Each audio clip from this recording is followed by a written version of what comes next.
Hello and welcome to Programme 4 of ET TV. The items in Programme 4 of ET TV will feature an Italian interview with Monsignor Balducci, one of the most respected theologians of the Roman Catholic Church and the Vatican. We will continue our usual slot with Sixto Paz Wells, our Peruvian ET contactee.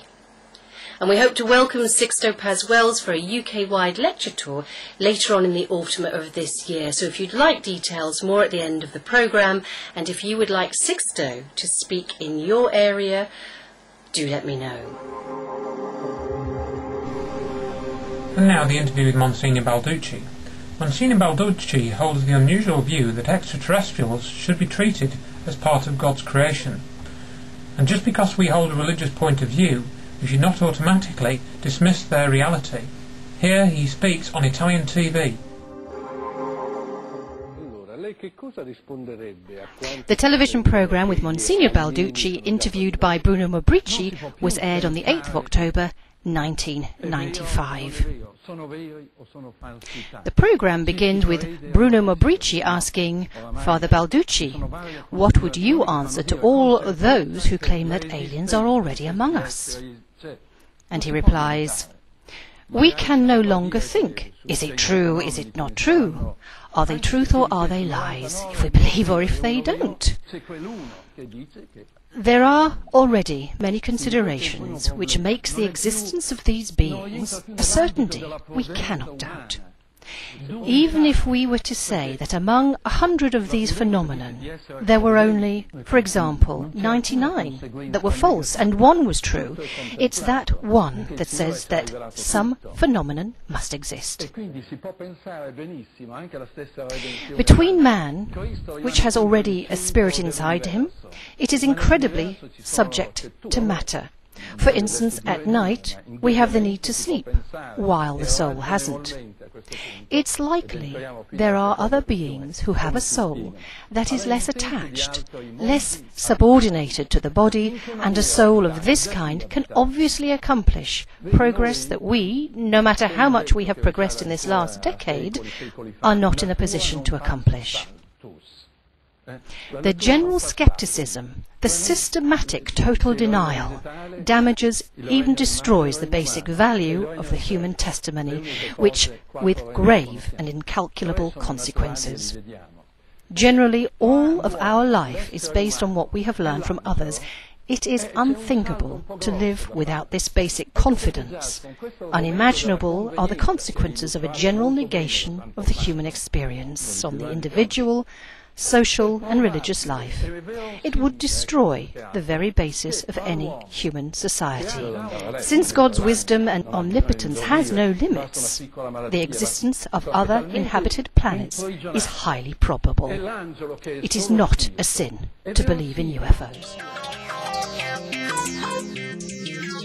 Since Monsignor Balducci first started speaking about UFOs, the Dalai Lama, several rabbis in Israel, and in 2001 the Muslim authorities of Turkey have also made positive statements on this subject.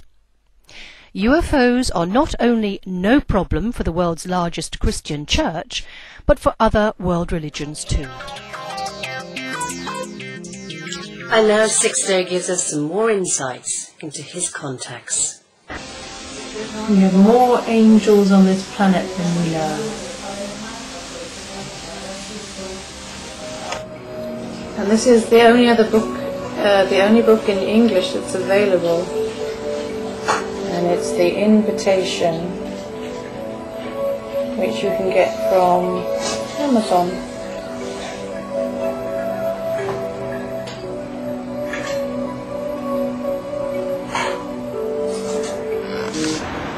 Who would have thought, standing on the balcony in a housing estate in London, that we'd be having as our guest someone like Sixto, who has not only travelled the world, but travelled into many other dimensions. Entonces, de regreso a la casa, When he went back to his house, con mi madre y mi hermana, with his sister and the mother, intentamos como jugando, they try like a play, like a game, to try to communicating. y lo hicimos a través de la meditación, And they doing that through the meditation. porque un año antes venía practicando yoga, Because 1 year before he practiced yoga, o sea, técnicas de meditación. different techniques of meditation with the yoga. Y se me ocurrió que todo ello podría facilitar un contacto. And he thought that can facilitate in a communication with them. Entonces intentamos pues recibir ese mensaje, They tried to receive that message. y al cabo unos 15 minutos And after 15 minutes, de estar meditando muy profundamente, through a deep meditation, sentí las ganas de escribir. he got the feeling, very urgent feeling to doing automatic handwriting. Entonces abrí los ojos, estaba totalmente consciente, And he opened his eyes, fully conscious of what he done. y comencé a escribir a gran velocidad. And he started writing very fast, very fast. El supuesto mensaje The supposed message was decía de que su nombre era Oxal, he told through that message, my name is Oxal.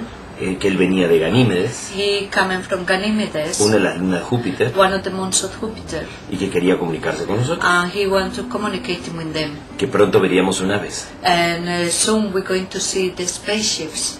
Yo naturalmente pensé que era pues mi imaginación, He only thinking was his imagination. pero mi madre y mi hermana me dijeron que habían sentido lo mismo, His sister and his mother got the same feeling, solo que no lo habían escrito.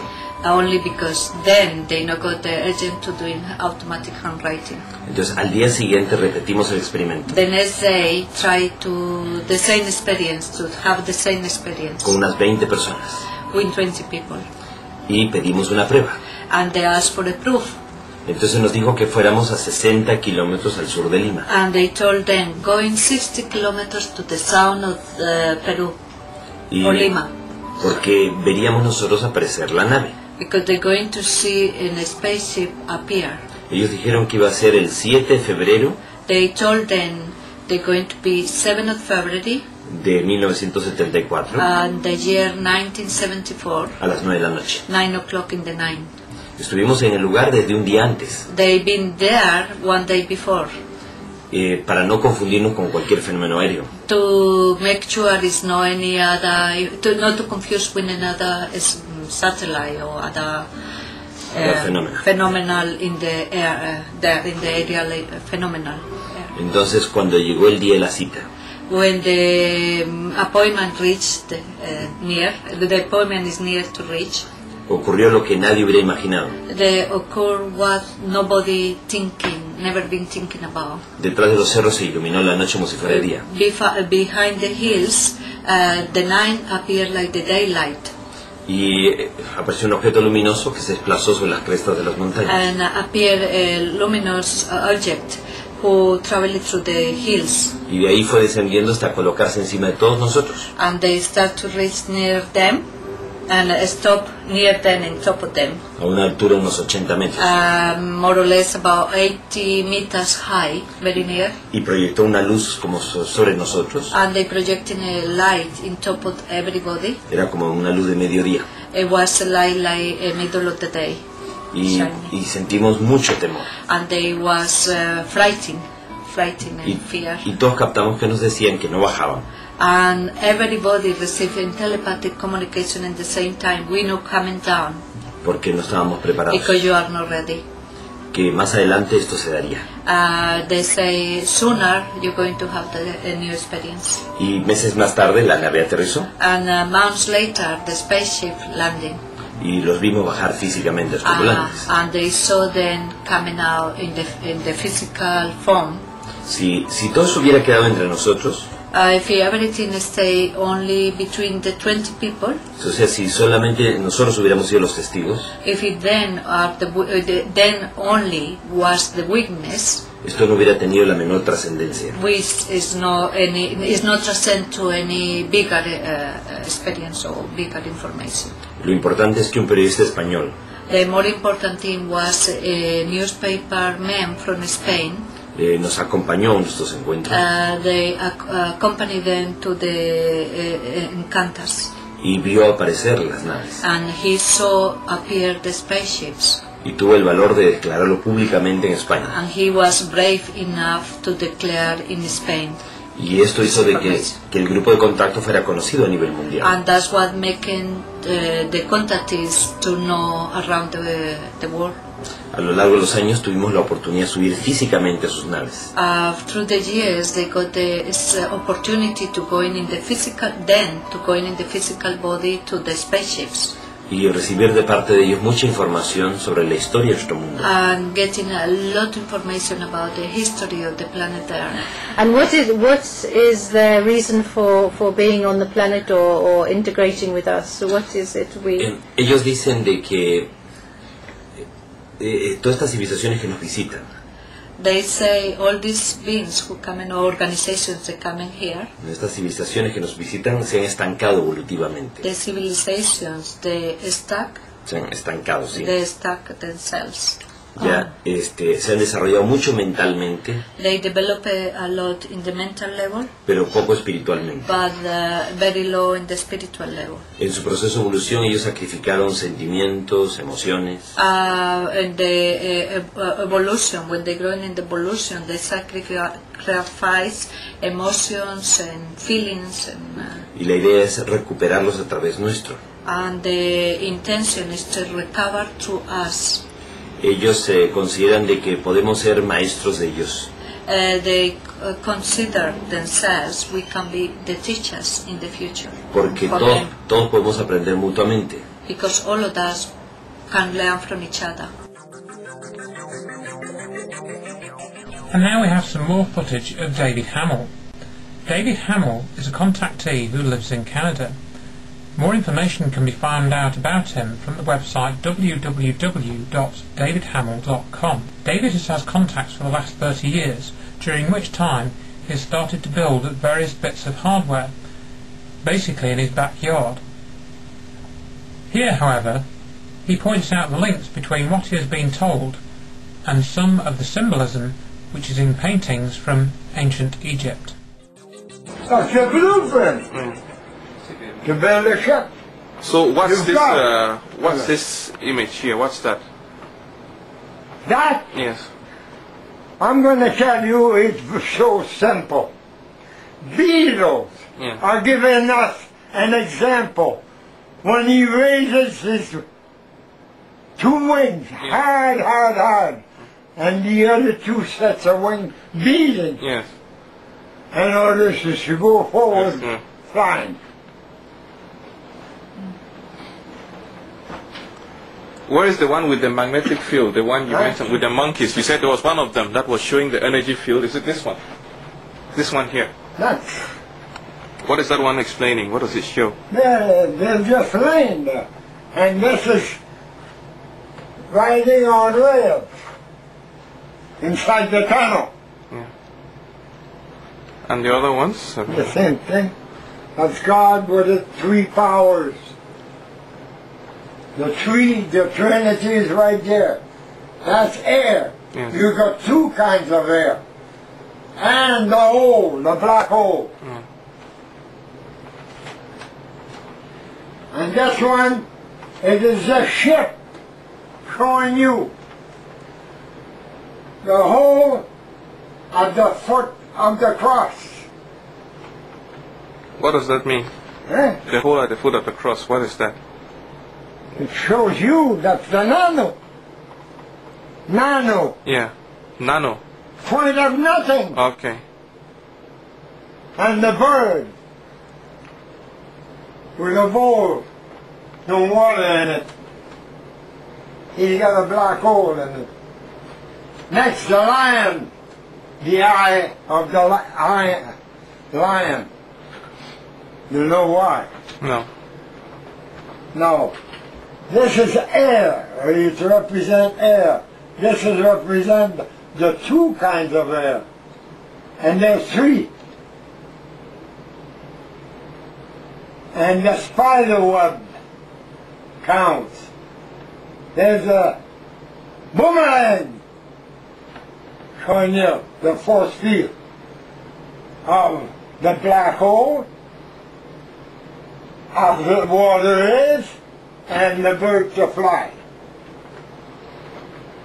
Now, this is the tunnel. This travels in that tunnel because of the rail, magnetic rail. Okay. They're levitating, like Huh? they're levitating. They're just gliding. It's sliding on air Yeah. because of these magnetic rejections. Yes. Huh? These tunnels, they haven't found them yet.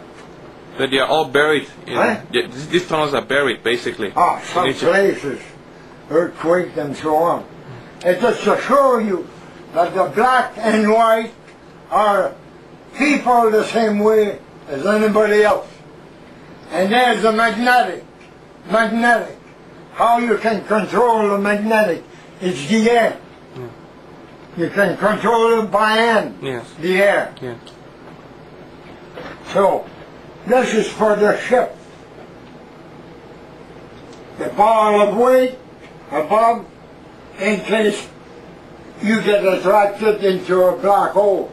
You can use that force field. And this is what I got on my blueprint. Yeah. I showed you that. So this is to escape the black hole. Ah. What else is there on the? Is there any other message like the glyphs What? at the bottom here? What's all this at the At the bottom? bottom, Yeah. Those women. ah, Those women there. it's the same thing as that, except for these powers. And then it goes down, right down. Okay. The whole, and this is where they warm up. That's what they're doing, warm up, warming. Warming.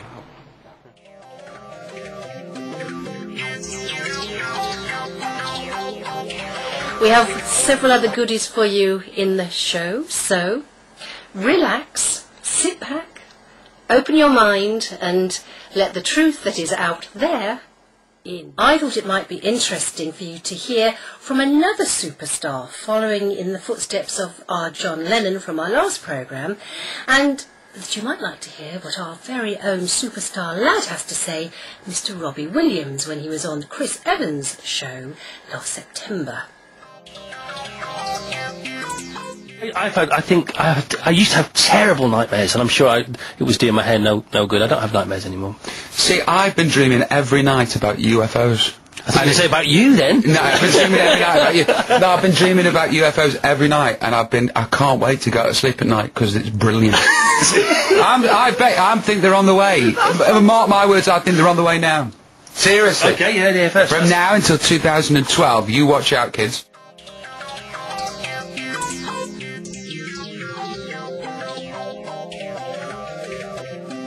Command Sergeant Robert O'Dean retired from the US Army in 1978.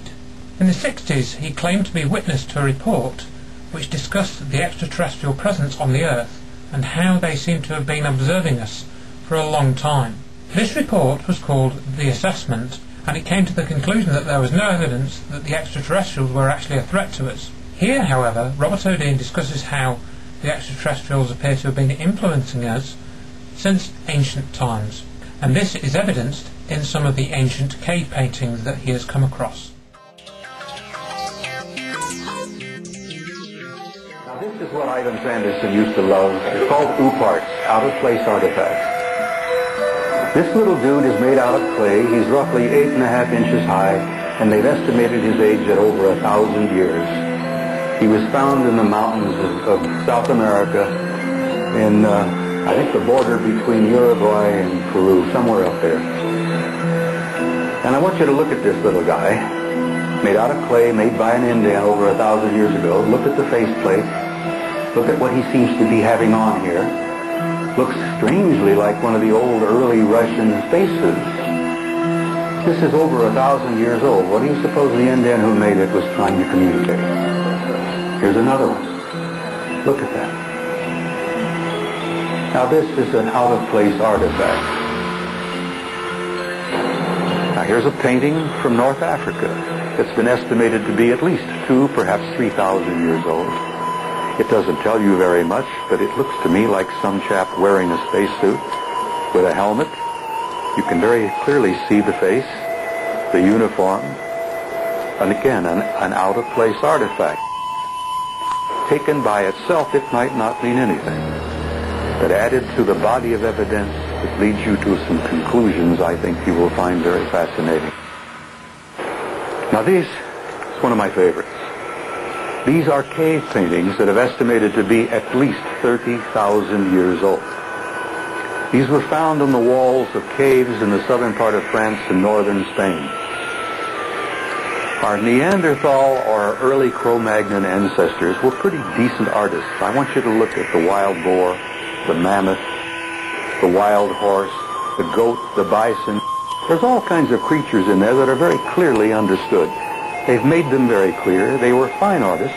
You can see the hair, you can see the tusks. There's no doubt that that's a mammoth or mastodon.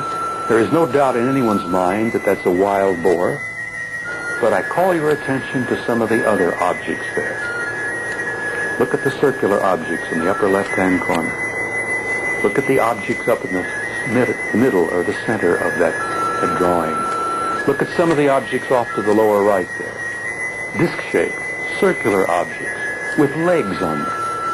Now what in the world could our Cro-Magnon or Neanderthal ancestors have been trying to communicate here?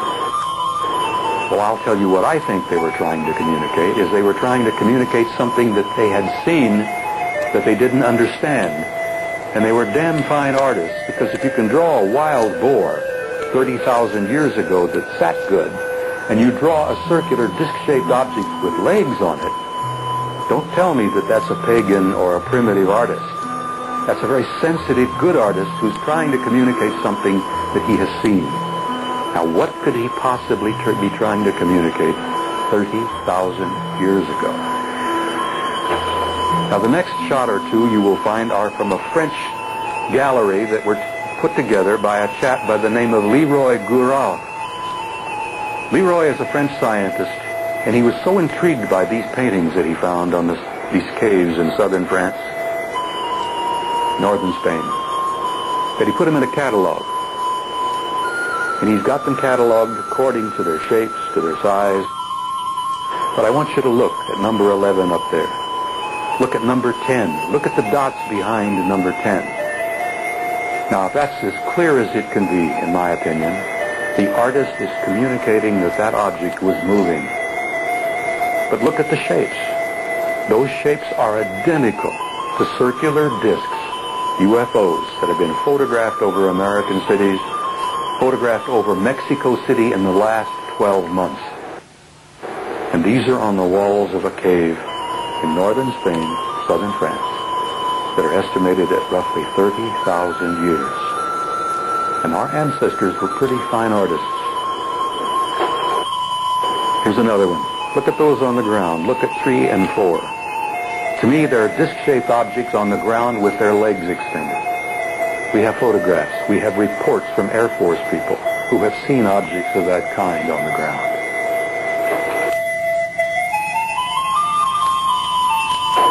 Look at this one. Look at the top again. Look at number 11. You'll notice that these are beautifully shaped, disc-shaped objects with domes on top. And the dotted line indicates that that one object is moving. Now, this artist knew what he was doing. That's a message from 30,000 years ago. And what does it mean? Now, this is a collection from an art series that I have at home. This photograph intrigued me because I've always been intrigued by ancient Egyptian art.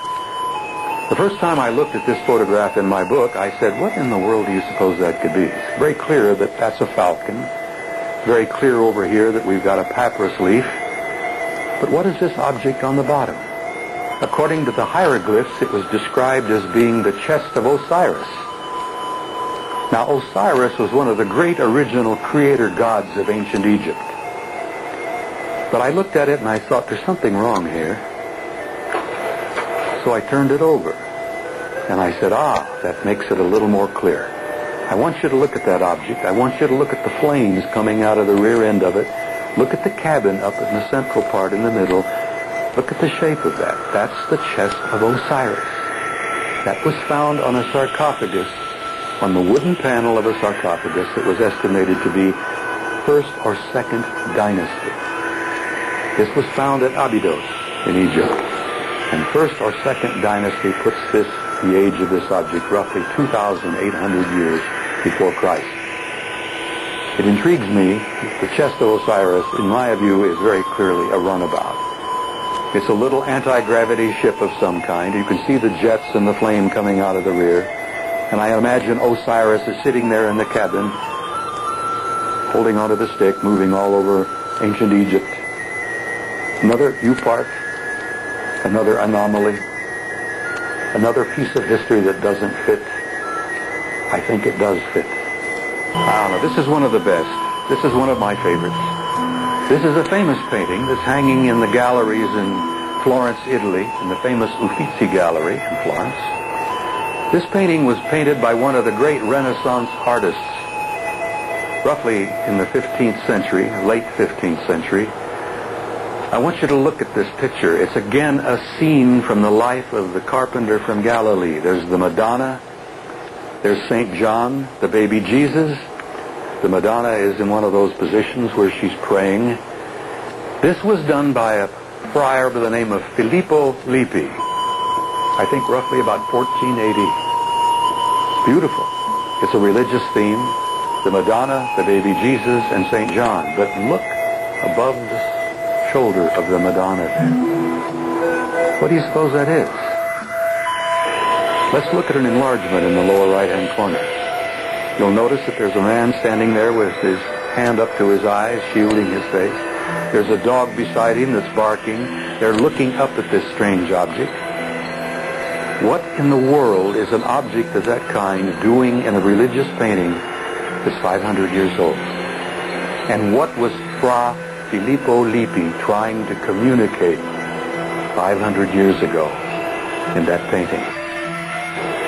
One of the reasons I share it with you, and one of the reasons I'm so delighted in this U-part, this anomaly, is that the object you see above the shoulder of the Madonna there is an exact representation of the object that hovered over the beach at Bonaire, New Guinea a number of years ago, at a mission school where the Reverend Gill and roughly 40 of his students rushed out to watch this object hover over the beach at Bonaire, New Guinea, roughly for an hour.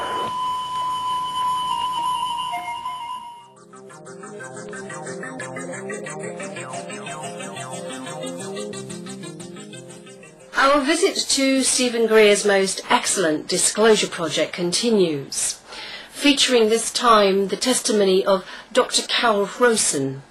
Dr. Carol Rosen was later mentored by Dr. Werner von Braun, also known as the father of rocketry. She's also a president of the Star Dreams Initiative, which was featured in Programme 3 with Alfred Lambremont Weber. She was also the first woman as a corporate manager of an aerospace industry, that's Fairchild Industries, and she has been an advisor, consultant worldwide for many different countries. Good morning, my name is Carol Rosen. In 1974, after being a 6th grade school teacher, I was introduced to the late Dr. Werner von Braun in the U.S., the father of rocketry. In my first meeting with him, during that first 3.5 hours, he said to me, "Carol, you will stop the weaponization of space."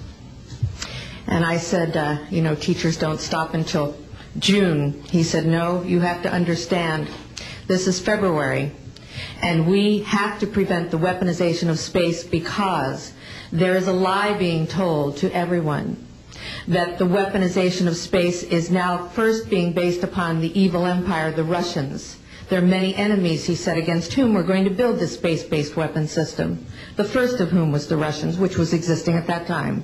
Then there would be terrorists. Then there would be third world countries. Now we call them rogue nations or nations of concern. Then there would be asteroids. And then he would repeat to me over and over, and the last card, the last card, the last card would be the extraterrestrial threat. Well, at the time, I kind of laughed when he said asteroids, and when he said extraterrestrials, I knew I wasn't going to deal with that subject. And now we hear on the news just today, this week, that they've slid in another enemy. Only this time we're going to protect our satellites. In other words, we have to have some reason to spend these trillions, to waste these dollars on a space-based weapon system, and they're all lies. This is a system, he told me, that would never protect anyone. Even back then, he talked about suitcase bombs. He talked about chemical, viral, bacterial, biological warfare, that these space-based weapons would never protect us against. And then he told me that, in fact, if you travel around the world, which I did after he died in 1977, I met with people in over 100 countries who were friends. They didn't want to build space-based weapons. I became a space and missile defense consultant. And I worked with people around the world. I became an advisor to the People's Republic of China. They don't want to build a space-based weapon system. And he told me back then that they didn't. He said, go to Russia. They're considered to be the enemy. I got on a plane by myself. When I got to Russia, I had a list of people that I had read out of the newspaper. Chernenko was in office then. He was the only one I didn't get a chance to meet. They introduced me to everyone when I got there. And when I got back, I said, oh my Lord, this man is telling the truth. There is no threat. And I've been waiting until this day for 27 years, and I'm expecting the spin to happen, because he also explained to me that as a military strategist, as a person who worked on the MX missile, which I did later, he said, you will find that there is going to be a spin to find some enemy against whom we have to build space-based weapons. And now we should expect the spin, because he said part of the formula for the intelligence community is if they might have a weapon, then we have to consider that they do have these weapons. So now they do have these weapons, so now we have to build these weapon systems. And that's the formula, except that it's all based on a lie. And we have witnesses here today that have shown you that these extraterrestrial beings, that these craft that have come here are now not UFOs, they're identified flying objects, and we know that they have beings in them. And we have witnesses here who have told you that they can shut down our missile silos, they can stop a rocket going into space that's a test. We have witnesses here who have worked in the classified departments who have the courage to come forward here to support what Wernher von Braun told me back in 1974 to 77.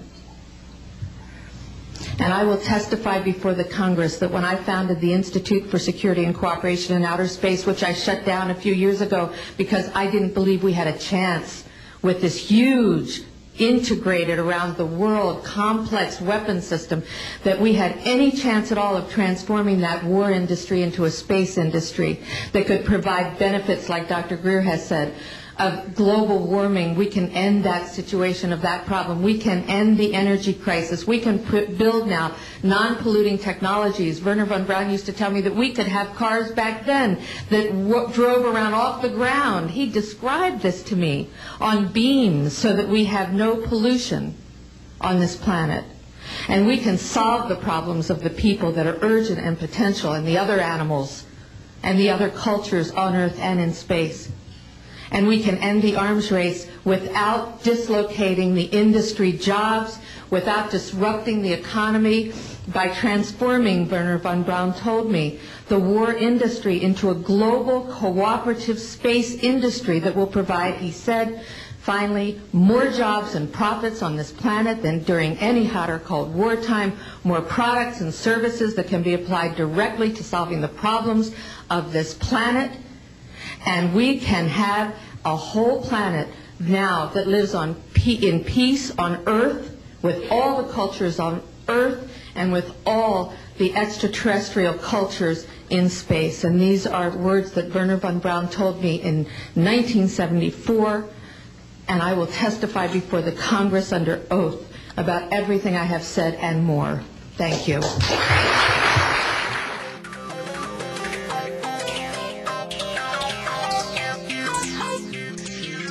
In early February 2006, multiple UFO sightings for an extended period were reported over the Italian city of Milan. Paula Harris did a report on the case. On Saturday night, there was a sighting of 5 objects that lingered in the air from 11 p.m. till 5 a.m, and our TV news channels covered it. Like the Phoenix Lights, no one knows what to do. The story was covered on Italian television and in the news media, and the conclusion was drawn that the objects were unexplained. Unlike the Phoenix Lights, however, there were no US military bases in the area that could issue false claims of dropping flares, so the objects at this time remain a pure unknown. Paula Harris also states, "Something is in the air that tells me something big is about to happen." And Whitley Strieber agrees that this is possible. From the beginning, I have speculated that extended interaction might start with a series of protracted appearances like this one over major cities.